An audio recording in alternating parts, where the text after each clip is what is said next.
soit tu crées plusieurs véhicules, c'est-à-dire un véhicule à chaque fois que tu fais un investissement dans une startup avec tes potes. Soit si tu veux t'engager de manière un peu plus aboutie et un peu plus long terme avec tes potes, eh bien tu peux faire un véhicule un peu plus gros qui réunit des potes avec des sommes un peu plus grosses. Et ce véhicule, il va investir peut-être dans plusieurs startups. Et là, en fait, c'est intéressant parce que tes potes et toi, non seulement vous arrivez à rentrer dans des deals sympas, intéressants avec des tickets corrects, tu vois, 10, 20, 30, 50K, j'en sais rien. Mais en plus de ça, vos investissements, ils sont diversifiés naturellement.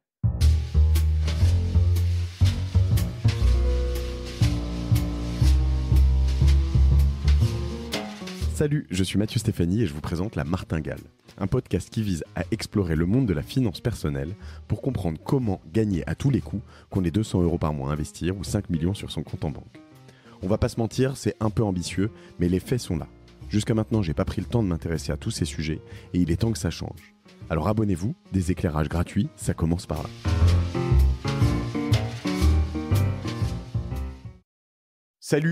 Salut à tous, je suis aujourd'hui à distance, à grand regret parce que j'aime toujours croiser mes invités, mais encore plus particulièrement mon invité aujourd'hui que j'ai croisé déjà au moins une fois au bureau, peut-être deux. J'ai nommé Corentin Orsini. Salut Corentin. Salut Mathieu, merci de l'invitation. Écoute, je suis ravi. On est censé être confiné. Enfin, on est plus que censé être confiné. On est confiné, donc chacun à distance. Donc voilà, tu es à Lille, je suis à Paris. On va échanger sur un épisode que je suis ravi de faire avec toi et que je voulais faire depuis longtemps. Et nos discussions ont été longues et fructueuses, mais nous avons tranché et nous allons faire un super épisode sur comment lancer ou comment faire des deals avec ses potes. Alors, je vais te raconter, moi, ma petite histoire autour de ça. Mon grand regret, c'est que, à la sortie de mes études, il y a 20 ans, merde, j'ai acheté avec des potes un cheval. Et on a acheté un cheval de trop parce qu'un de nos potes était, Paul Payot, était là-dedans. Il nous a proposé ça. Et on a eu une super aventure avec ce cheval. On a eu un, puis un autre, puis deux, puis trois en même temps, etc. C'était absolument fantastique. Et en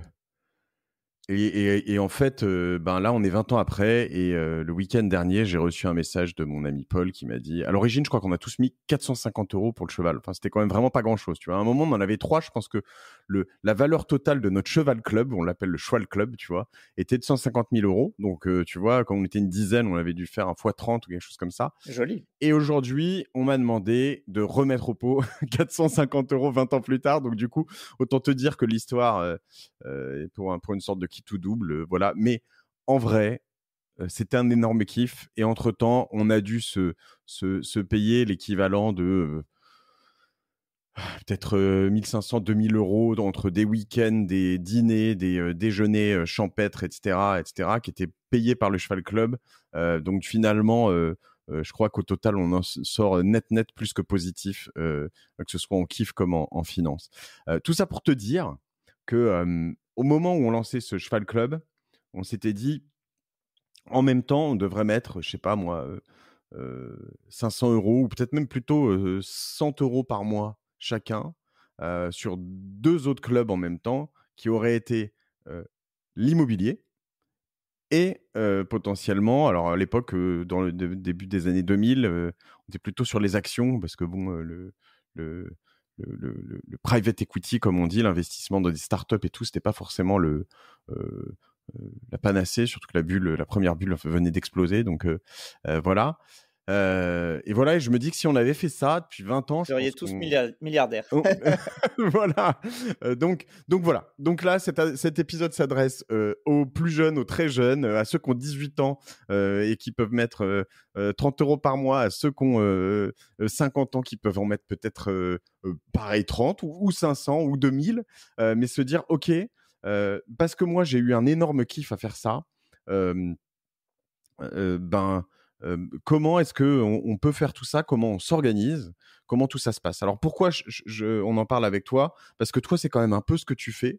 Alors on n'est pas encore potes, mais on pourrait le devenir. Mais nous, on fait des deals ensemble sur Super Capital et c'est ce que tu fais avec pas mal de monde. Mais il y a un côté je vais pas dire franche camaraderie, mais tu vois, quand même sympa avec des échanges, des visios, des avis demandés à certains d'entre nous si on a une expertise précise, etc. sur Super Capital, dont je fais partie depuis quelques temps. Est-ce que tu peux juste m'expliquer pourquoi tu es legit sur le sujet et ce que tu fais avec Super Capital? Ouais. Ouais, écoute, je commence, je pense, après 15 ou 20 ans dans cet écosystème, à commencer à penser avoir une petite légitimité, effectivement. Et honnêtement, avant, je pensais pas l'avoir. Et c'est pour ça que je m'étais pas lancé là-dedans. Pourquoi je dis ça? Parce que bah, moi, à l'époque où tu investissais dans des chevaux, j'avais déjà créé des sites web. Et puis aussi, bah, j'ai commencé comme journaliste en 2005 à Paris et j'allais beaucoup dans la Silicon Valley entre 2005 et 2009. Et en fait, la Silicon Valley entre 2005 et 2009, c'était juste génial parce que c'était l'époque, tu vois, j'étais dans la salle de la keynote de Steve Jobs en 2007 quand il a présenté le premier iPhone. Tu vois, tous ces trucs-là, c'est des souvenirs géniaux d'il y a 15 ans. Et à l'époque, l'écosystème en France, il n'existait pas. Et tout ça, ça me fascinait en fait. Et c'est pour ça, en fait, moi, que j'ai ensuite rejoint, tu vois, le monde du VC. D'abord la banque d'affaires, Chausson Finance, le monde de l'entrepreneuriat digital. VC, donc Venture Capital, pardon, je reprends, voilà, Venture Capital, donc ce sont les investisseurs plutôt, dans les startups, hein, principalement à différents stages, soit très tôt, donc à différentes étapes, soit plus tard, pardon. Exactement. Et ça, c'est en fait aujourd'hui, on a l'impression que tout le monde connaît presque, hein, entre guillemets. Hein. Mais si tu veux, il y a 10-15 ans, mais c'était vraiment complètement inconnu et obscur. Et voilà. Et moi, je me souviens très bien que, tu vois, moi, j'ai fait mes études à l'ESCP en alternance, en apprentissage. Et quand je me rappelle, il y a eu un jour où on est tous revenus dans la classe avec nos contrats d'apprentissage. Et tout le monde avait été super fier de montrer, moi, j'ai un contrat chez Total, moi, j'ai un contrat chez L'Oréal. Et moi, j'ai dit, j'ai un contrat chez Chausson Finance. Et tout le monde m'a regardé, mais c'est quoi ce truc? Tu vois, et en fait, Christophe Chausson, moi je le connaissais bien, je l'avais vu, ouais, en effet. Ouais. voilà. Alors un lever plutôt à l'origine, Ouais, c'était tout à ça, hein, fait. Lever et puis ce qu'on appelait un lever au tout début. ouais, Ouais, ouais. aussi investisseur à titre personnel, très grand investisseur. D'accord. Et donc en fait là-bas, j'ai découvert un monde incroyable qui est aujourd'hui très à la mode, très connu. Il y a plein de gens dans les écoles de commerce qui veulent faire ça aujourd'hui, sauf qu'à l'époque, mais je vais pas dire personne voulait faire ça, mais très peu de gens voulaient faire ça. Et il y avait très peu de contenu disponible en ligne, tu vois. C'était vraiment un milieu très opaque, très fermé. Et c'est bah, heureusement aujourd'hui plus du tout le cas. Top. Et alors toi, tu es rentré petit à petit aussi dans tes deals, seul, à plusieurs. Comment t'as fait et comment est venue cette idée de Super Capital? Ouais, en fait, moi j'avais, tu vois, une petite activité où j'aidais en fait mes amis entre guillemets au sens large, effectivement, la camaraderie que tu évoquais tout à l'heure, à faire, tu vois, des BP, des pitch decks, des choses comme ça, à les présenter à des VC, à des angels.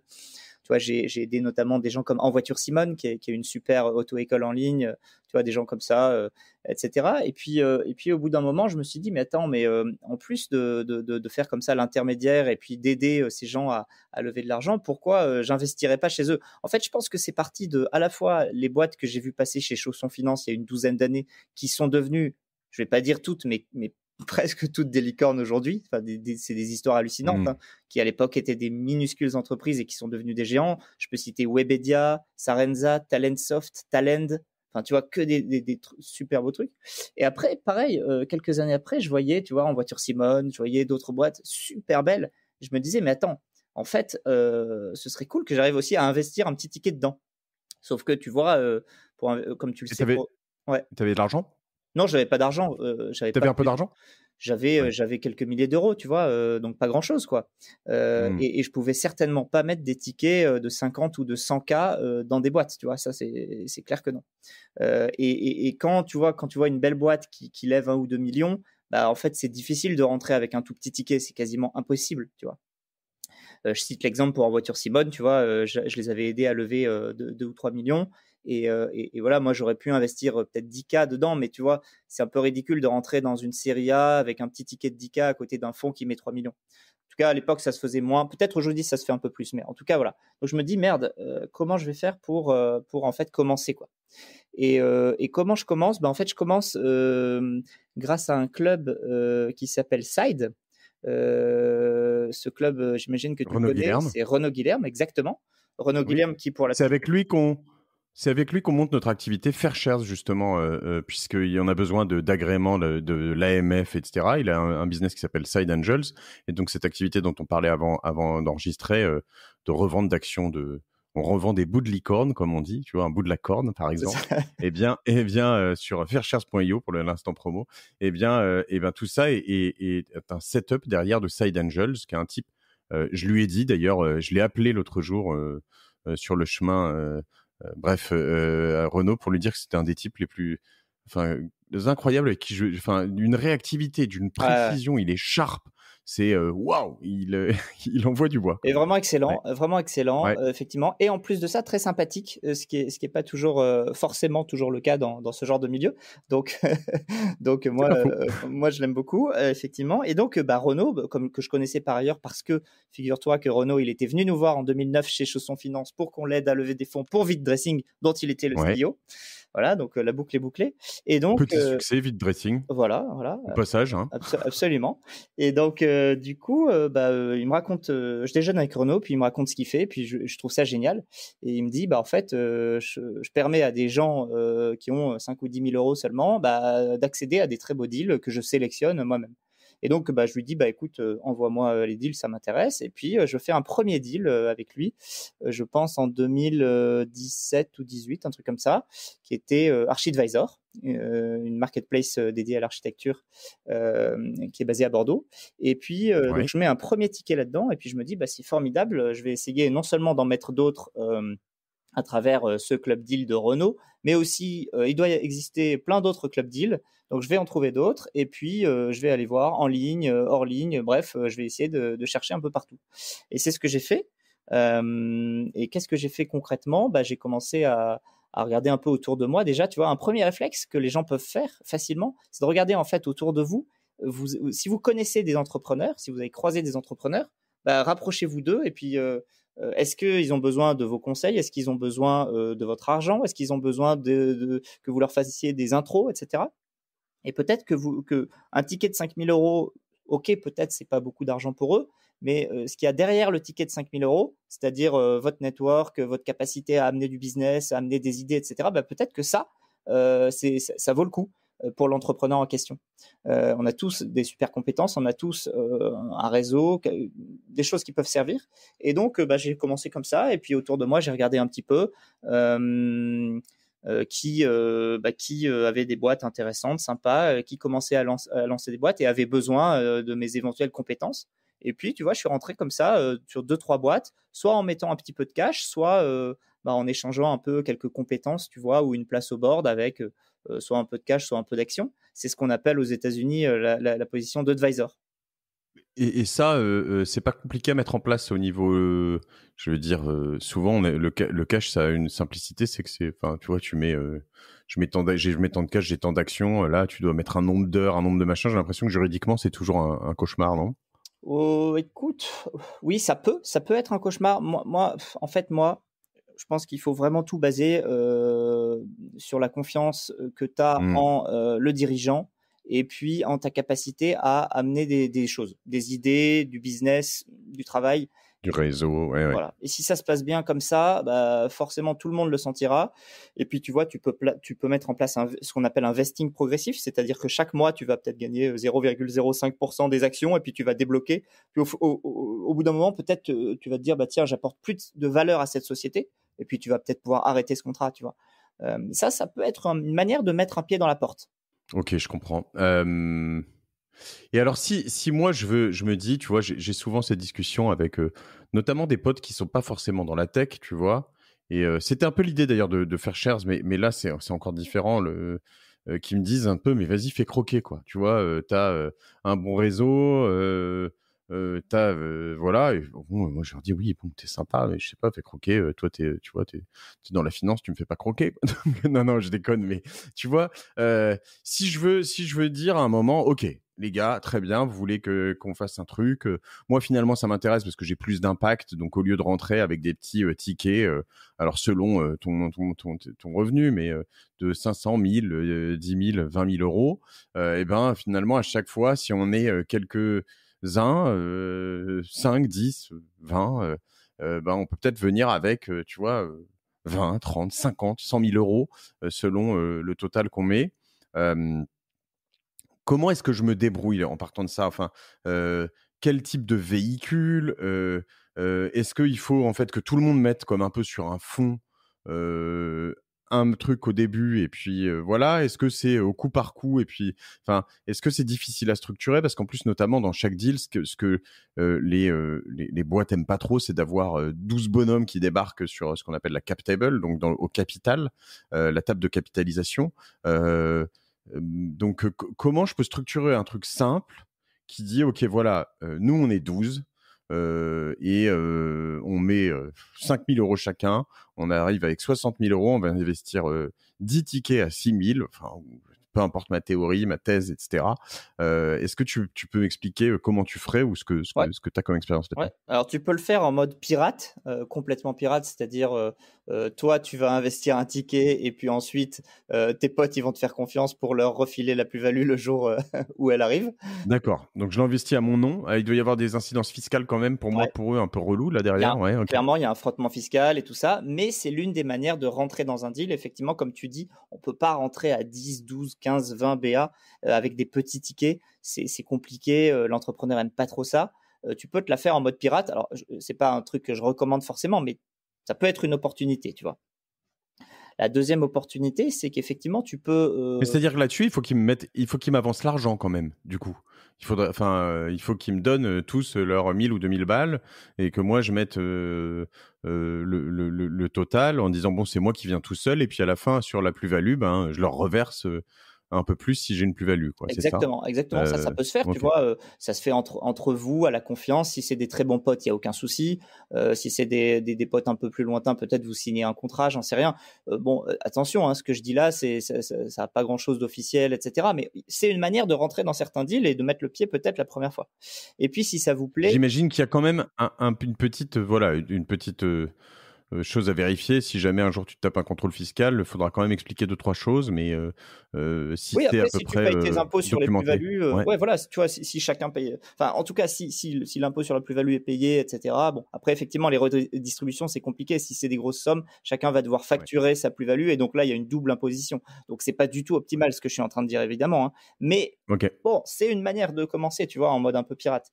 La deuxième manière, un peu plus officielle, un peu plus organisée, c'est effectivement de faire du deal by deal, donc de créer un véhicule, comme tu le disais tout à l'heure, juste pour investir dans un deal. Et ce véhicule, il va regrouper tes 5, 10, 15, 20 potes qui chacun Ce qu'on vont appelle être. un véhicule, pour être clair, hein, c'est une capsule, une société, j'imagine. Alors tu vas me dire, c'est une société civile, c'est une société anonyme, simplifiée, une SAS, une SARL, enfin je sais pas, mais voilà, ce qu'on appelle un véhicule, c'est quelque chose d'un peu officialisé qui dit en fait il y a telle et telle personne. Voilà. Ouais, exactement. C'est une société, c'est une structure juridique. Et cette structure juridique, eh bien, l'idée, c'est que tes potes, chacun amène 1000, 2000, 5000, 10 000, 20 000 euros. Et puis, on a un total de, allez, on va dire, on va commencer simple. On va dire, on a un total de 25 000 euros avec 5-6 potes. Très bien. Dans cette société, donc, effectivement, soit société civile, et là, c'est très simple parce qu'il y a une transparence fiscale. Chacun paiera sa plus-value de son côté et la coquille, elle est juste là pour faciliter le deal. Donc ça, c'est une très bonne manière de procéder, la société civile. Ou bien, vous pouvez aussi faire une SAS, Société par Action Simplifiée. Et cette SAS, elle va pouvoir aussi investir. Ça va être un petit peu plus lourd parce que cette SAS-là, c'est elle qui va payer la plus-value, l'impôt sur la plus-value, et ensuite, elle va redistribuer le fruit de cette plus-value à chacun des actionnaires. Donc, il y a un petit peu plus de frottement fiscal. Même si il peut y avoir certains avantages, mais on va pas rentrer dedans, c'est assez complexe. Mais en tout cas, société civile ou SAS, une dizaine d'actionnaires, donc d'associés, des potes. Et donc, avec ce cash, ces 25 ou 30 000 euros qu'on a réunis, eh bien, on investit cette somme dans la cible, donc dans la société qui fait sa levée de fonds, la startup qui fait sa levée de fonds. Et donc là, on voit bien qu'il y a une seule ligne d'actionnariat, c'est cette holding, ce véhicule, ce SPV, si on veut faire chic et parler comme les anglo-saxons, et qui Special Purpose Vehicle, ouais. Voilà, exactement, qui investit dans la startup et qui participe donc autour de table. Donc, qu'est-ce que ça veut Là, dire? je regarde par exemple sur Legal Start, qui est pas du tout un de mes sponsors, mais je le dis quand même. On peut voir créer une société civile. Voilà, il y a d'autres startups qui font ça, mais tu vois, pour quoi 129 euros, enfin, validation, immatriculation, j'imagine. Ouais, en fait, statut, pour pas grand-chose. Hein, donc, c'est vraiment, ouais, ouais, c'est c'est pas quelques paniers, grand-chose. quoi. Alors, ce qui coûte le plus cher en réalité, c'est les frais de compta annuels parce que ce véhicule, Ouais. il va durer 4, 5, 6, 7, 8 ans parce que bah, la startup, comme tu le sais, bah, elle va pas se revendre avant des années. Et donc, on va pas toucher de cash avant des années. Donc, il va falloir faire vivre cette société, entre guillemets, et c'est-à-dire faire la comptabilité de cette société. Alors, à moins que vous soyez vous-même expert comptable, eh bien, vous allez devoir confier cette société à un expert comptable et ça va vous coûter quand même à peu près 1 000 euros par an. Donc, il y a quand même certains frais, on va dire, allez quoi, peut-être 8 000 euros à mettre de côté. Soit vous mettez de côté tout de suite ces 8 000 euros dans la structure et puis vous investissez finalement la somme moins les 8 000 euros. Ou alors vous dites à chacun de vos potes actionnaires, eh ben, chaque année, les gars, chacun va payer 150 euros de sa poche pour payer les frais de comptabilité de ce véhicule, cette coquille. Tu vois, ça peut être une manière aussi. Donc ça, c'est le truc assez facile en fait à mettre en place parce que c'est pas des grosses sommes et puis parce que voilà, tout le monde est capable, comme tu le dis, d'aller sur Legal Start et de créer, tu vois, un véhicule comme ça. Ça, c'est du deal by deal. Donc c'est un deal par un deal. Juste un point là-dessus, hein, sur même la compta, il va y avoir de plus en plus je crois, il va y avoir de plus en plus de solutions type Penny Lane et plein d'autres qui vont permettre de faire quand même encore plus simple parce qu'une société civile, normalement, notamment, il n'y a pas de frais, il n'y a pas grand-chose, il y a limite pas de carte bleue ou pas de choses comme ça. Donc, en fait, il y a peu d'écriture comptable. Donc, ça peut coûter quand même, je pense, de plus en plus, ça va coûter de moins en moins cher, entre Ouais, guillemets. tu Hein, peux réduire les coûts à fond. En fait, ouais, il y a ouais, aussi un coût dont on n'a pas parlé, c'est le coût du compte bancaire. Pareil, aujourd'hui, tu prends une néobanque, tu peux diviser par 2 ou 3 ce coût-là, quoi. c'est ça. Donc ça, c'est l'approche deal by deal. Mais l'approche deal by deal, elle est intéressante bon, pour investir dans un seul deal. Mais évidemment, comme tu le sais très bien, investir dans une seule société startup, c'est le meilleur moyen de se planter et de tout perdre. Tout à fait, ouais. Donc, qu'est-ce qu'il faut faire? En fait, il faut créer, bah, soit tu crées plusieurs véhicules, c'est-à-dire un véhicule à chaque fois que tu fais un investissement dans une startup, pourquoi pas, avec tes potes. Soit, si tu veux t'engager de manière un peu plus aboutie et un peu plus long terme avec tes potes, eh bien, tu peux faire un véhicule un peu plus gros, toujours la même histoire, hein, une SAS ou une société civile, etc., qui réunit des potes avec des sommes un peu plus grosses. Et ce véhicule, il va investir peut-être dans plusieurs startups. Donc, dans une dizaine de startups dans les 18-24 mois qui viennent. Et là, en fait, bah, c'est intéressant parce que tes potes et toi, non seulement vous arrivez à rentrer dans des deals sympas, intéressants, avec des tickets corrects, tu vois, 10, 20, 30, 50K, j'en sais rien, mais en plus de ça, vos investissements, ils sont diversifiés naturellement. Ouais, ça, je pense que c'est le mieux. Hein. Donc, en effet, se dire la société civile dont on parle. Alors, j'y connais rien là-dedans, mais je crois qu'en plus, tu peux y intégrer des PEA, je crois, dans les sociétés civiles, non? Alors, les sociétés civiles, je sais plus, mais en tout cas, les SAS, oui, ça c'est sûr. Les sociétés civiles, il faut checker ça avec un avocat. Je sais plus la société civile, mais On vérifiera, mais on aura des personnes dans les commentaires qui les mettront, j'imagine. Mais en l'occurrence, où on le mettra selon les réponses des auditeurs dans le descriptif de l'épisode. Ce qui est intéressant là-dedans, c'est que en l'occurrence, tu peux donc investir dans pas mal de startups, diluer ton risque, parce qu'on dit souvent que quand tu es un investisseur aguerri, tu as entre 5 et 10% de tes investissements qui vont être des moonshots. Je sais pas, 20-30% qui vont être des trucs qui vont rapporter pas mal, et puis le reste, c'est pas grand-chose ou rien du tout, quoi, ou tout perdre même. Donc voilà, donc il faut quand même aller chercher peut-être une bonne dizaine de deals, voire une vingtaine, c'est peut-être l'idéal, sachant que tu apprends quand même au fur et à mesure des deals que tu fais. c'est clair. Les deux, trois premiers deals, en fait, sauf gros coup de peau, tu vas tout perdre et ça va te servir à apprendre. Et la question que j'ai là-dessus, c'est en revanche, si au début, je sais pas, je pars et on met tous 1 000 euros, on est 15, ça fait 15 000 euros. Tu vois, je suis fort en maths. Et si un an plus tard, je voudrais qu'on remette tous 1 000 euros, on est d'accord que c'est quoi? C'est par une augmentation de capital? C'est un apport en compte courant? Comment tu fais pour remettre 1 000 € dans cette SCI? Tu peux faire les deux, un apport en compte courant ou une augmentation de capital. À la limite, le mieux étant de faire une société à capital variable. Comme ça, tu peux faire rentrer qui tu veux quand tu veux et c'est assez souple. Tu vois, t'as pas besoin de faire des augmentations de capital à chaque fois sur cette holding. Mais effectivement, tu vois, une société à capital variable, tu peux faire rentrer non seulement les historiques, éventuellement des nouveaux actionnaires. Bon, ça, c'est toujours un peu compliqué de faire rentrer des nouveaux actionnaires parce qu'ils profitent des investissements qui ont été faits avant. Donc, du coup, est-ce que tu les fais rentrer au même prix que les autres? Tu peux te dire oui, mais certains vont dire attends, lui il vient un an après la bataille, on a investi dans des boîtes qui se sont vachement bien développées. Bon, c'est un peu facile pour lui, quoi. Donc c'est toujours un peu le souci, quoi. Ouais, et c'est pareil, si jamais il y en a certains qui remettent au pot plus que d'autres, à ce moment-là, il faut que le nombre de parts de chacun varie finalement en fonction de tout ça. Bon, c'est des bons problèmes, ça. Une fois que tu en arrives là, au pire, tu refais une société avec. C'est ce qui s'est passé, nous, tu vois, pour prendre un élément de comparaison, dans le Cheval Club, il y a eu des scissions. Il y en a qui ont voulu racheter un autre cheval, ils étaient sur je sais pas, les 15 d'origine ou la grosse douzaine d'origine, ils étaient 4 ou 5, puis ils ont racheté un autre cheval entre eux, puis après il y en a d'autres qui en ont racheté.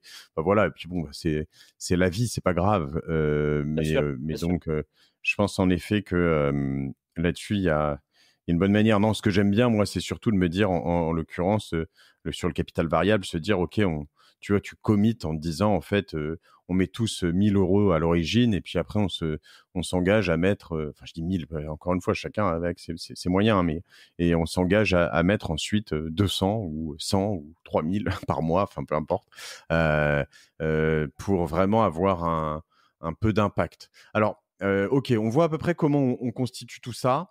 On peut évidemment, je le dis, mais aussi se renseigner sur des deals comme Super Capital, sur des clubs comme le tien. On en a parlé d'autres. Il y en a pas mal. Il y en a qui sont passés sur ce podcast déjà. Mais ça montre qu'on peut accéder à des deals avec de manière individuelle, avec assez peu d'argent, si on se met en équipe. Exactement. Et ça, c'est vrai pour la France et pour l'Europe. Ouais. Et tout seul, si on reste tout seul, sans forcément se grouper avec des potes, on peut aussi faire du crowdfunding. Oui, tout à fait.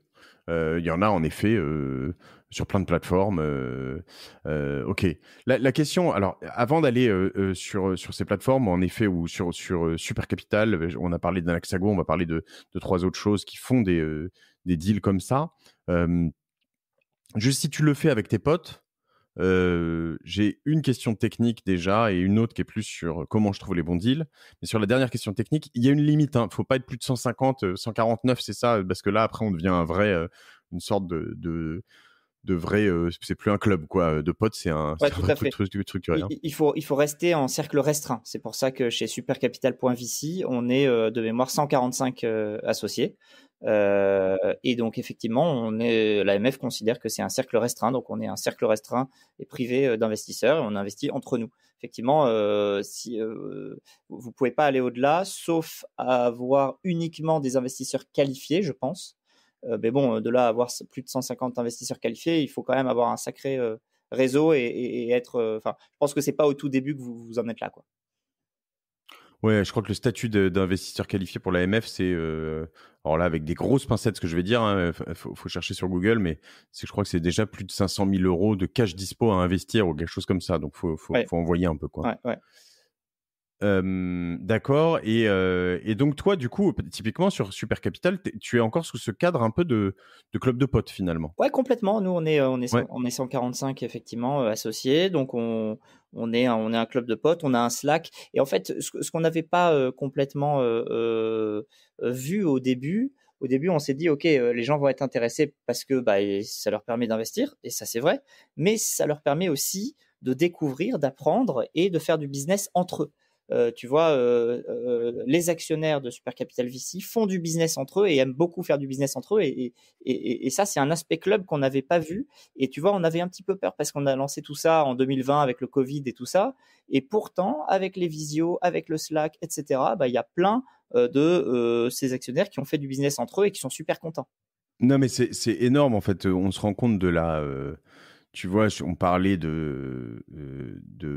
par exemple, Patrick Amiel, que je connais d'une autre vie. On parlait typiquement Nima de chez Silver. Donc, il se trouve que moi, je suis investisseur dans Silver et en fait, alors toi aussi, Moi peut-être à aussi, titre ouais. perso, en tout cas Ouais. par Super Capital, ouais, c'est ça, En perso. en perso. Et donc, que Nima est lui-même actionnaire de Super Super capital. Capital, tout Ouais, comme exact. moi. Est-ce qu'on savait pas? Enfin, et finalement, à la fin, tu te rends compte que tu recrées des réseaux, des maillages qui sont un peu de temps en temps random, quoi. Alexandre Toussaint de Baltis qui est venu sur ce podcast aussi.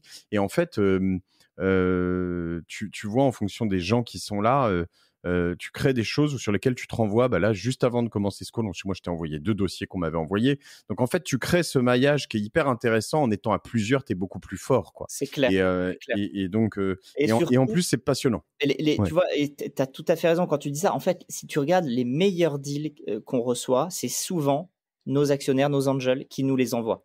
Et tu vois, tu as cité Nima. Nima, l'année dernière, nous a envoyé un dossier qui est, je pense, devenu de loin le meilleur deal qu'on a fait l'année dernière. Et on va bientôt refaire un tour de table sur ce deal. Et tu vois, c'est un exemple parfait d'un vrai écosystème, en fait. Ouais, ouais.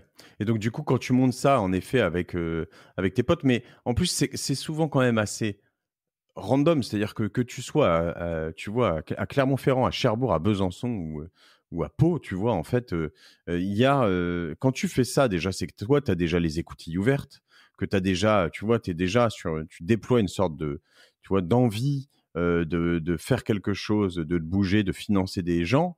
Donc, tu vas forcément te plonger un peu dans l'écosystème. Je veux dire, si tu te mets là et juste pour dire, tiens, voilà, 2000 balles, démerde-toi, ouais, ça sert pas à grand-chose. En vrai, c'est aussi un moyen de rentrer, de mettre ce qu'on appelle du skin in the game, quoi, de la peau dans le jeu, quoi. Tu vois, tu mets ta peau en jeu. Et donc, du coup, à chaque fois, justement, même en local, c'est peut-être là où tu vas trouver des meilleures pépites que des Parisiens trouveront pas, comme moi, etc. Parce que on n'a pas les mêmes relations. Donc, je pense que c'est intéressant aussi de le faire à différents étages sur différentes typologies de clubs, je pense, parce que je viens justement à la question que je commence à te poser tout à l'heure, mais la difficulté quand même, c'est de sourcer les deals, quoi. C'est-à-dire que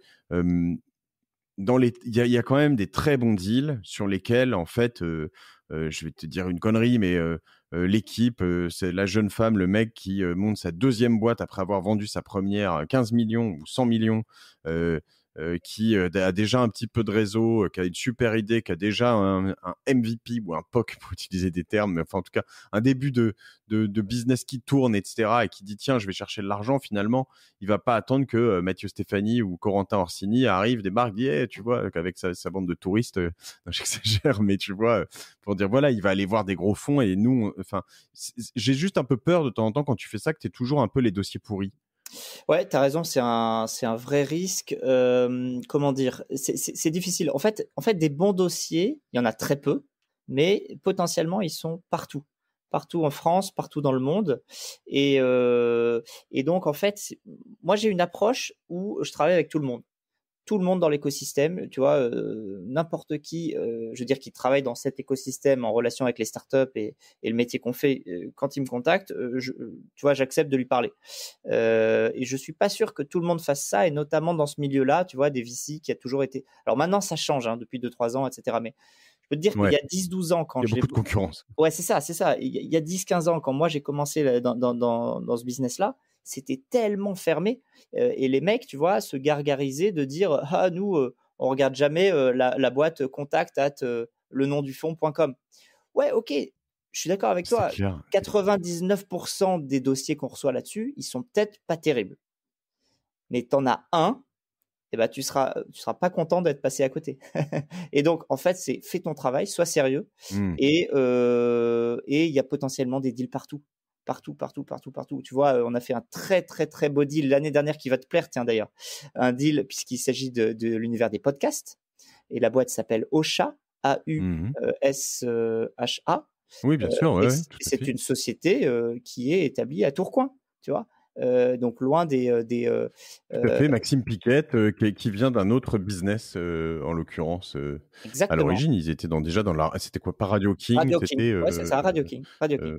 ouais, c'est ça, ouais, non, non, une super équipe, ouais, Et Ocha, tu ouais. vois, et tu vois, et ces mecs-là, ben moi, je sais même plus par qui je les ai eus, mais mais voilà, par des gens localement, parce que moi j'habite sur la métropole lilloise maintenant depuis 5 ans. Je me suis un peu délocalisé, même si j'ai eu la plupart de mon réseau à Paris et j'ai passé 15 ans à Paris, etc. Mais tu vois, voilà, c'est un deal que typiquement, si tu sors pas du 8e arrondissement, tu l'aurais pas vu. Et pourtant, c'est une très belle boîte. Non, c'est ça. Et puis, tu as en effet, je sais pas si tu t'as entendu parler de Gojek, par exemple. Bien sûr, en Cette boîte Indonésie. Ouais. immense Décacorn en Indonésie qui sort. Bon, bah voilà, en effet, je veux dire, ça peut sortir vraiment de partout. Hein, donc, Clairement, nous on a investi l'année dernière dans une boîte qui est installée en France, mais qui fait du business notamment avec l'Afrique, et notamment la Guinée, qui est un tout petit pays. Et c'est une boîte phénoménale. Le mec a fait 8 fois son BP, tu vois, 8 fois son BP. Je sais pas si tu en vois souvent des entrepreneurs qui font 8 fois leur BP. Moi, j'en vois pas souvent. Non, généralement, ils font 8 fois en dessous. c'est là, voilà. Le principe, quoi. Voilà. Le principe du BP. Non, c'est chouette. Donc, du coup, bon, on part du principe qu'on va ouvrir là un peu les écoutilles, qu'on va aussi potentiellement, je sais pas moi, l'un des moyens, alors là, pour le coup, c'est peut-être aussi de se mettre dans certains autres clubs, c'est-à-dire C'est clair. une sorte de sérendipité. C'est pour ça qu'en fait, finalement, tu peux te dire, tu vois, on va avoir, je parlais tout à l'heure par exemple d'Alexandre Toussaint de Baltis ou différentes personnes, Léonis Investissement ou pas Bien mal sûr. de clubs comme ça, où finalement, quand tu as des écoutilles bien ouvertes et que tu as mis un peu toi-même avec ta société ou ton véhicule d'investissement dans un autre club potentiellement, tu vas aussi augmenter ta portée, ton reach en tout cas, et puis potentiellement dire ah bah tiens ça ce projet j'aimerais bien y rentrer avec le club, mais aussi peut-être en direct, ce que tu promeus finalement toi aussi avec Complètement. avec Nous, Super Capital. ouais, on co-investit avec d'autres clubs. On est nous-mêmes à titre personnel, on est 3 fondateurs de Super Capital, Thibaut, Fred et moi, et on est nous-mêmes à titre personnel membres de plusieurs clubs comme Side, comme One Ragtime, comme des syndicates. Hein, on appelle ça des syndicates, donc des syndicats, donc mais c'est des clubs hein, aux US, comme celui de Jason Calacanis. Et comme Ah oui, Team Jason, ouais, que je lis depuis 20 ans. Je dis ça, mais au moins 15, ouais. voilà, donc ça c'est génial. Évidemment, on est dans des clubs, des syndicates aussi sur AngelList, qui est pour moi une super plateforme pour commencer aussi, hein, pour débuter. Angel.co.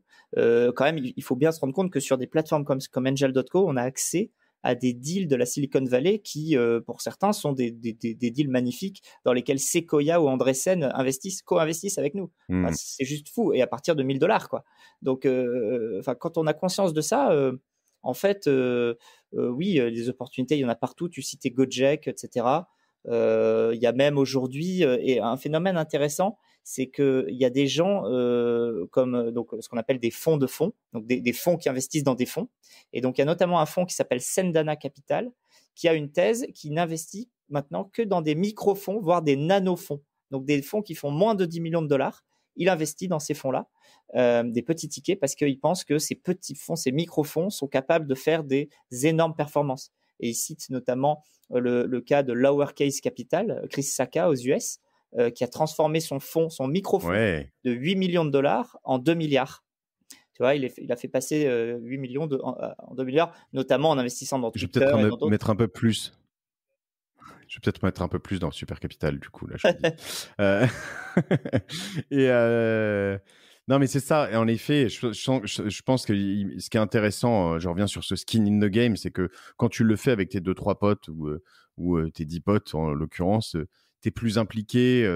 C'est un peu con, mais je parlais de ces dîners, tu vois. Alors, en ce moment, c'est pas l'heure des dîners, hein, mais dès que ça reviendra, tu vois, c'est un moyen aussi de garder le contact avec tes amis IES. Enfin, voilà, ça peut être évidemment totalement mixte ou genré, d'ailleurs, why not, hein, féminin, masculin, mais de se voir, de prendre des décisions, de passer des bons moments, de boire un coup, de se faire un dîner, tu vois, et moi je trouve ça super cool. Nous, ce Cheval Club, il a gardé un lien, il nous a permis de garder un lien important, mais ce lien, il est plus important encore quand tu es dans tout ça, parce que du coup, tu as envie de venir avec un dossier, tu as envie de prendre des décisions, tu as envie d'échanger, etc. Et peut-être que quand tu as plus, tu vois, que dans un fond où tu dis, tiens, voilà X milliers d'euros, débrouillez-vous. Là, quand t'es impliqué, c'est peut-être là où tu as le plus de chances de faire de très bonnes affaires, parce que tu regardes, parce qu'il y a, à plusieurs, t'es meilleur, quoi, hein, aussi, Ouais, tout bien simplement. sûr. Et puis, tu vois, même si on se met dans la peau du CEO, donc de l'entrepreneur qui lève de l'argent, c'est quand même pas mal d'avoir, juste avec un seul ticket de 25 000 euros, ok, imaginons qu'il lève 100 000 euros et il a 4 tickets, donc 3 business angels qui mettent chacun 25 000 euros, et puis une société d'investissement comme celle dont on vient de parler, un club d'investisseurs qui met aussi, lui aussi 25 000 euros. Il a 4 lignes et il a accès à un réseau, 2 réseaux, 3 réseaux, des 3 business angels, et il a accès avec nous, avec le club d'investisseurs, à non pas un réseau, mais je ne sais pas combien on est d'actionnaires, 15, 100 ou 145 réseaux différents. Et tu imagines un peu la puissance du truc avec seulement une ligne d'investissement de 25 000 euros. Et c'est ce qui nous permet, nous, de rentrer des fois dans des deals. Tu vois, il y a 2 semaines ou 3 semaines, c'était le démo day de Y Combinator. Y Combinator, c'est l'un des accélérateurs les plus célèbres du monde. Et nous, donc, on a eu la chance d'être accepté au démo day parce qu'il faut montrer patte blanche en tant qu'investisseur, hein, pour Ouais. assister au démo day. C'est juste dingue. Démodé, donc démo comme demonstration, donc pardon, parce que démodé en français ça pouvait faire un peu à l'ancienne, quoi, has been, tu vois, mais non, the demo day. Yes, Pardon. exactement, exactement. Et donc, ce qui est marrant, c'est que là-bas, si tu veux, tu fais des visios avec les entrepreneurs et chaque entrepreneur commence la séance avec la même question. Ils ont été briefés à fond. C'est OK, les gars, vous êtes investisseurs, c'est cool, mais qu'est-ce que vous pouvez m'apporter en plus de votre argent? Et ils démarrent tous, tu vois, avec cette question-là. Et toi, en fait, en tant que petit investisseur français, bah, au début, tu dis, ah ouais, c'est marrant parce qu'ici, les règles, elles sont inversées. En France, c'est, attends, moi, j'ai l'argent. Moi, je suis l'investisseur. Je vais te dire à toi, petit entrepreneur, je vais te dicter mes conditions, je vais te dire, etc. Ça, c'est un peu la vision un peu old school, tu vois, du business angel d'il y a 10, 15, 20 ans. Ouais, ça c'est un peu terminé. Ouais, ça c'est un peu terminé. Ouais, Je l'ai vécu ça ça dépend où, hein. dans des entreprises dans lesquelles j'avais. Ouais. Ouais. Mais tu as raison, heureusement, c'est de moins en moins le cas, mais bon, quand même, hein, ça subsiste un peu de temps en temps. Et en fait, là-bas, tu te rends compte que c'est l'inverse, quoi. C'est toi qui dois te vendre en tant qu'investisseur et tu dois dire, bah, en fait, moi, je peux t'apporter du réseau, moi, je peux te créer des connexions business dans tel pays, etc., etc. Et si tu veux, quand tu arrives et que tu as 50 actionnaires avec toi, donc ce club, et tu dis, bah voilà, dans les 50, bah, on a un mec qui a vendu une boîte à Facebook, un mec qui a vendu une boîte à Apple, un mec qui a listé sa boîte au Nasdaq ou à la Bourse de Paris, etc. Bon, bah, tout d'un coup, ta crédibilité, voilà, Et elle est pas mal, quoi. mais il faut se remettre aussi à sa place, Corentin, là-dessus. C'est important, c'est-à-dire que si toi, entre guillemets, tu t'estimes un peu nobody parce que t'as pas vendu une boîte à Facebook, t'as pas machin. En fait, souvent, pour des deals intéressants de gens très smart, quand tu es alors le patron d'une PME qui est dans tel univers ou tel cadre dans telle grande banque ou tel souvent même comptable ou avocat ou voilà, il y a quand même plein de petites compétences que tu peux apporter à des boîtes en très early stage. Il faut pas sous-estimer ça en fait Mais ça, c'est aussi clair. dans cet effet de groupe, quoi. Et je le vois dans ce que tu fais avec Super Capital parce que vous allez chercher ces choses-là, mais ça se fait aussi avec voilà.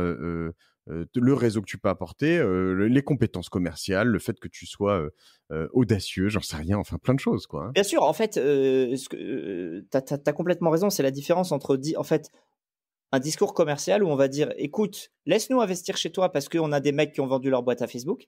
Mais en vrai, peut-être que ces mecs qui ont vendu leur boîte à Facebook, ils vont avoir 0 temps à consacrer à coacher ce gars-là, et que peut-être que j'ai l'un de mes actionnaires qui est un petit peu moins paillette sur la table de capitalisation. Peut-être qu'il est, j'en sais rien, il est freelance, il est coach sales, mais il est excellentissime et il va apporter le gros de la valeur. Donc, tu as complètement raison. Non, c'est passionnant. Ok. Vous êtes relous tous les uns après les autres sur ce podcast à passer parce que vous me donnez tous envie de faire des choses que je repousse depuis des années, d'investir dans chaque chose. Je peux pas tout faire non plus, quoi. Il me faudrait, tu vois, une sorte de family office Mais bon, pour avoir un family office, faut on peut en avoir parler. beaucoup d'argent. On a qu'à lancer un family office pour les pauvres. Ouais. Pour les bientôt riches. Pour les bientôt riches, ouais. Je sais pas si le concept marche. On va y réfléchir. Donc, le family office de pauvres. Ouais, on a aussi des idées à la con sur la martingale. Je sais pas. Non, pour les bientôt riches, c'est probablement mieux. Il y a un peu d'espoir au moins. Très bien. Écoute, d'autres choses que tu as pu apprendre aussi, que j'aurais pu louper là dans ces quelques questions sur ces quelques années de Club Deal, soit des fails magistraux ou des choses, des erreurs que tu commets plus. Est-ce que tu as eu une sorte de checklist Ouais, bah il y a un truc, c'est quand même que je vois quand même beaucoup, c'est le néo business angel qui vient de vendre sa boîte. Et qui se sent un peu tout puissant et qui, parce qu'il reçoit 3-4 dossiers par mois, pense qu'il voit, il voit l'essentiel du marché et qu'il va investir dans l'une de celles-là. Alors, attention, quand vous recevez 3-4 dossiers par mois, vous voyez 0,001% du marché des deals. Donc, la probabilité pour qu'il y ait un bon deal là-dedans, elle est très, très, très, très faible. Moi, je reçois aujourd'hui plus de 300 deals par mois, plus de 300 dossiers par mois, et je pense que je vois une part relativement conséquente du marché, mais je suis loin de tout voir, évidemment. Donc, il faut faire vachement gaffe à ça. Et surtout, il y avait un truc, tu vois, historiquement. Très bon point. Ouais. Historiquement. Pardon, très bon point, Corentin. Je crois qu'on a un petit décalage. Alors, je reprends mais c'est un très bon point. On me l'a dit récemment sur. Je me demande, c'est pas Augustin Sayer que j'ai reçu sur ce podcast aussi qui m'a dit ça. C'est que typiquement, là, ça m'a marqué. Hein, c'est-à-dire que toi, quand tu vois une équipe sur un projet, un produit qui te plaît et que tu te dis waouh, l'équipe est pas mal, le projet ou le produit ou le marché est vachement bien, etc., tu te dis bon, là, c'est top. Il me dit, nous, souvent, un professionnel VC, en fait, on va voir le mois qui a précédé ou les 2 mois qui suivent, 4 projets concurrents, en fait. Et donc, du coup, toi, tu vas dire dans ton tout petit 0,1% dont tu parles, un projet où tu vas dire, waouh, c'est chambé, mais tu n'as pas la big picture, quoi. Tu n'as pas vu l'ensemble des choses. Et quand eux, ils ont vu les 5 autres projets, tu as un avantage concurrentiel très, très important. Ouais. C'est clair. Et en plus de ça, je te raconte même pas l'international. Parce que maintenant, aujourd'hui, que je fais quand même 25-30% de mes deals hors France et hors Europe, tu vois, on a fait des deals aux US, au Canada, en Asie. En fait, tu te rends compte que il n'y a pas qu'en France, évidemment, hein, et il n'y a pas qu'en Europe, et il n'y a pas qu'aux US que les gens font des choses et créent des startups, mais c'est partout dans le monde. Et donc, je te parlais tout à l'heure de ma très belle startup franco-guinéenne qui est absolument magnifique, sauf que y a des gars au Sénégal qui sont en train de faire la même chose. Et tu vois, et on a reçu le dossier, mais donc on peut comparer. Mais ça, c'est vrai partout. Et donc la concurrence, elle est impitoyable et elle est internationale, elle est partout. Donc c'est un travail de tous les jours, de longue haleine. Faut jamais rien lâcher. Et il faut pas avoir l'impression qu'on est tombé sur la nouvelle licorne quand on vient de débuter, ou alors c'est une chance absolument incroyable. Ouais, c'est ça. Peut-être qu'un des réflexes, c'est d'aller vraiment chercher, au lieu d'être juste attentiste aussi, l'univers de concurrence, les appeler, leur demander s'ils sont levés, etc., pour juste faire un tour du marché un peu décent et voir ce qui se passe. Ok, il y a aussi des triggers intéressants justement par rapport à ça. Moi, souvent, j'ai une tendance qui est probablement bonne ou pas bonne, je sais pas hein, d'ailleurs, mais il y a souvent un effet d'emballement qui arrive au bout d'un moment. C'est-à-dire que, tu vois, moi, typiquement, nous, on ne se connaissait pas bien il y a 1 an. Je ne vais pas dire qu'on est encore une fois super potes, on se connaît mieux. Mais il y a des triggers qui font que, tiens, je me suis dit, tiens, il y a un tel à son capital. Ah, tiens, il y a un tel à son capital. Et en fait, ça, sur moi, le fait que je sois rentré sur Super Capital, ça a été important. C'est-à-dire de voir qu'il y a eu différentes personnes qui m'ont validé des triggers, comment on appelle ça, des gâchettes, voilà, peu importe. Et c'est un peu pareil sur certains deals. C'est-à-dire que tu as des deals où en fait tu vas voir que tu vas avoir, je sais pas moi, tel ou tel fonds, Alven Isaïe, qui rentre sur sa poche de seed, puis Jean de la Roche-Brochard qui rentre, puis Simon Davlat, puis même moi de temps en temps, peut-être Mathieu, j'en sais rien, 2-3 personnes, tu dis attention, et là tu dis le truc s'emballe, et d'un coup, en fait, tu as vu le dossier il y a 2-3 semaines, il s'est rien passé, il te relance pour savoir si machin. Tout d'un coup, il y en a un qui dit ah bah tiens, il y a un tel qui vient, et là tout d'un coup, en 4 jours, il n'y a plus rien. Et tu dis, non, mais moi, je veux venir. La boîte cherchait 2 millions. Ils ont 8 millions qui sont proposés. Enfin, c'est quand même un peu n'importe quoi, ça aussi. Mais c'est Ouais, des bons signaux. c'est le comportement un peu moutonnier de certains investisseurs. Après, on peut pas leur en vouloir parce que quand tu démarres dans l'investissement, c'est pas con d'être follower. C'est pas con. Aujourd'hui, tu démarres Je dans suis à fond l'investissement. là-dessus. Hein. Ouais. Voilà, tu vois, tu démarres dans l'investissement, tu te dis, je connais pas grand-chose, mais j'aime bien ça. Je suis et je réplique la politique d'investissement de Kima. Bah, franchement, c'est pas une bête idée, hein, parce que vu les retours que fait Kima, tu vois, C'est vrai, sauf que Kima, il fait un deal par semaine. Donc, si il faut toi, pouvoir suivre. si tu fais que 1/10 de ces deals, bah, tu as beaucoup de chances de te prendre un gros bouillon aussi. C'est ce que C'est tu clair. disais tout à l'heure. Quoi, C'est tu clair, vois. c'est clair.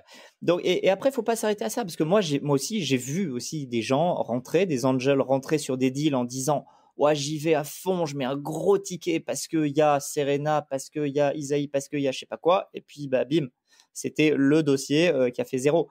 Mm. Et donc, il faut bien comprendre aussi que ces gens-là aussi se trompent, hein. Ouais. Et probablement, voilà, quand il y a un dossier qui t'enflamme, tu peux mettre un tout petit peu plus et te dire, d'habitude, dans notre groupe, ensemble, on met à 10 un ticket à 20 000. Cette fois-ci, on va mettre 30. Voilà. Mais il faut surtout pas s'enflammer et mettre 80, même 50. Enfin, nécessairement, il faut rester assez dans sa thèse parce que sinon, c'est là où, en effet, tu vas bouffer la feuille de match, quoi. Ouais, c'est ça, faut se discipliner, mais c'est hyper dur, hein. C'est hyper dur parce que il y a beaucoup d'affect, il y a beaucoup de passion. C'est un univers, effectivement, il y a parfois des deals qui s'emballent, etc. Et puis il y a plusieurs personnes qui t'appellent et qui te disent, ce deal, il est génial, l'entrepreneur, je le connais, il a monté une boîte avant, etc., etc. Il faut savoir garder la tête froide et c'est pas toujours facile, hein.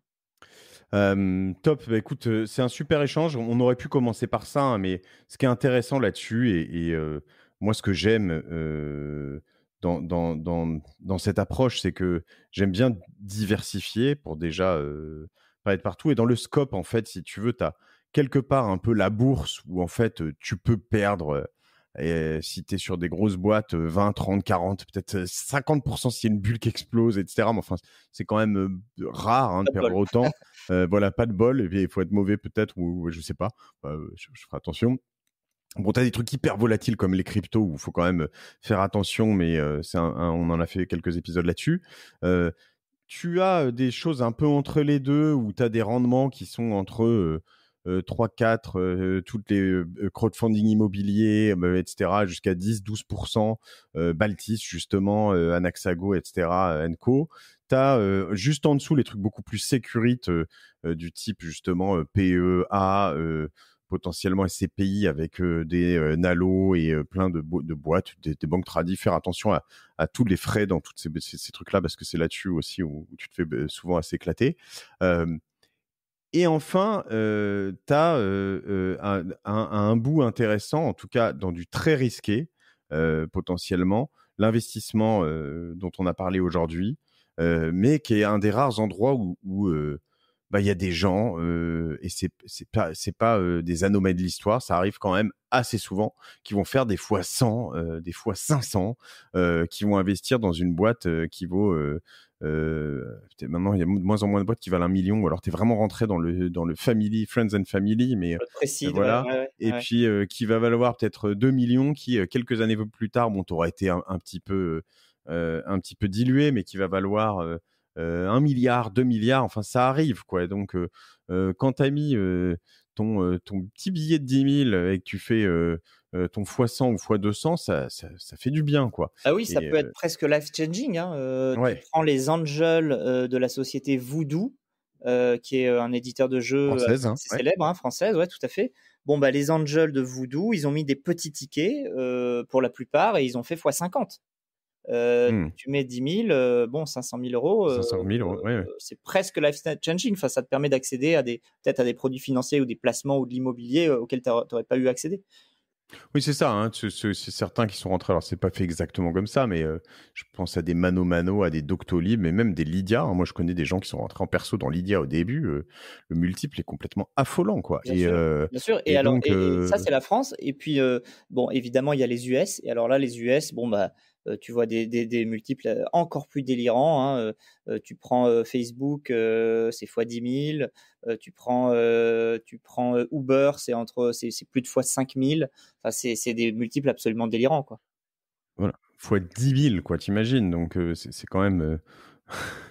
Enfin, là, ton 10 000 euros, il commence à faire beaucoup, beaucoup de bien. Non, c'est sûr.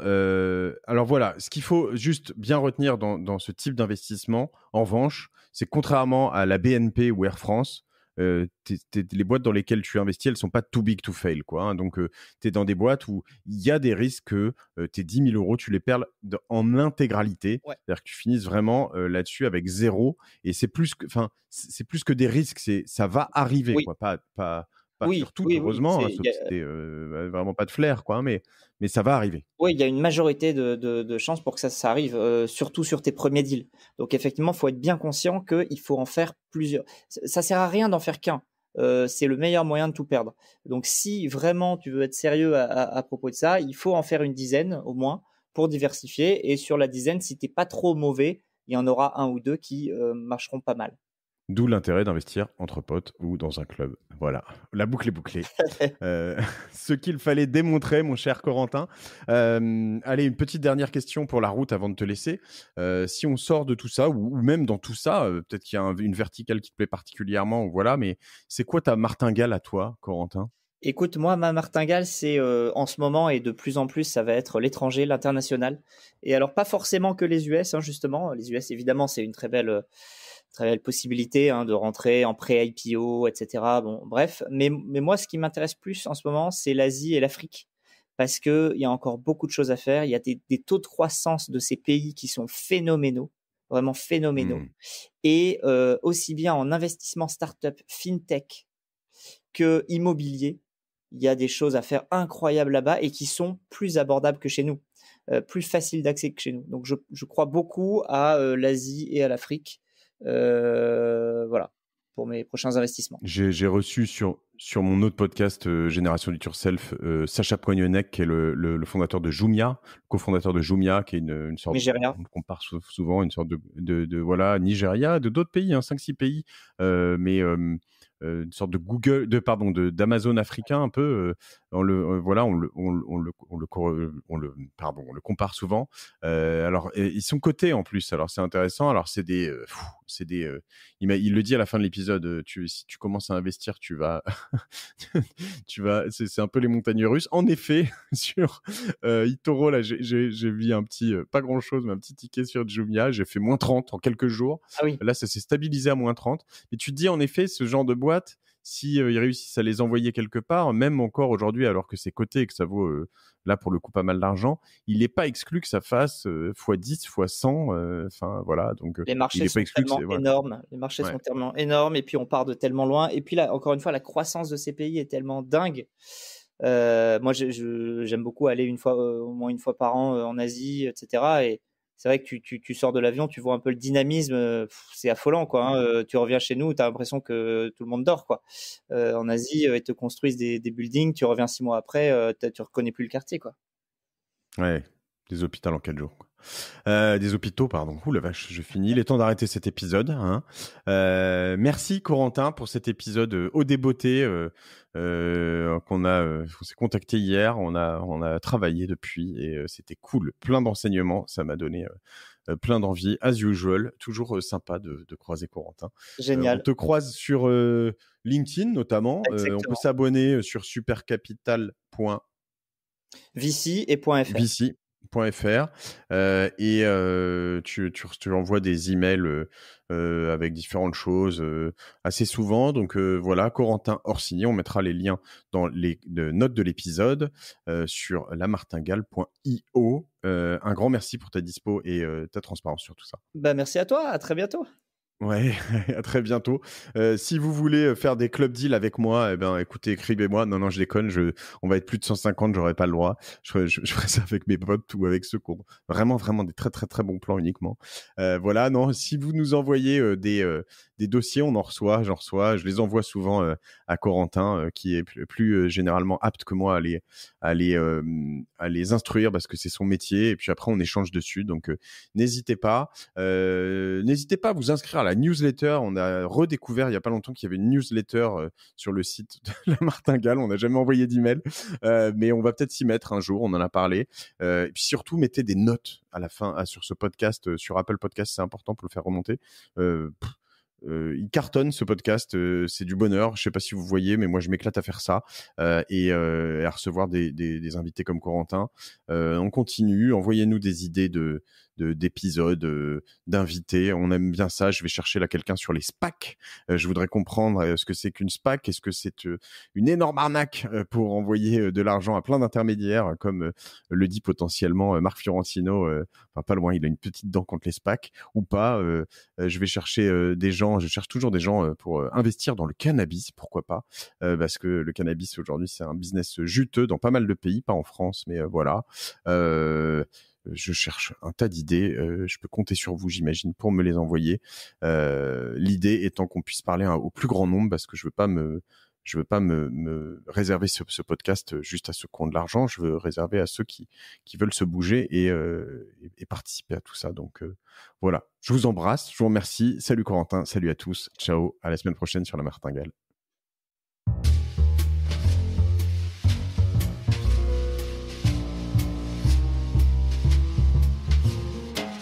Merci d'avoir écouté La Martingale jusqu'au bout.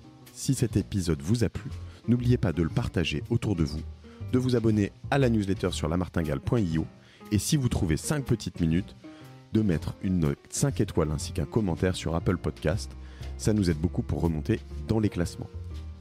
La Martingale est produit par Cosa Vostra, une agence de conseil tech et créative qui accompagne ses clients dans leur stratégie digitale pour qu'ils gagnent en visibilité, en singularité et en efficacité. Je remercie toutes les équipes pour la production. Je vous retrouve dans 15 jours. Je suis Mathieu Stéphanie et je vous dis merci.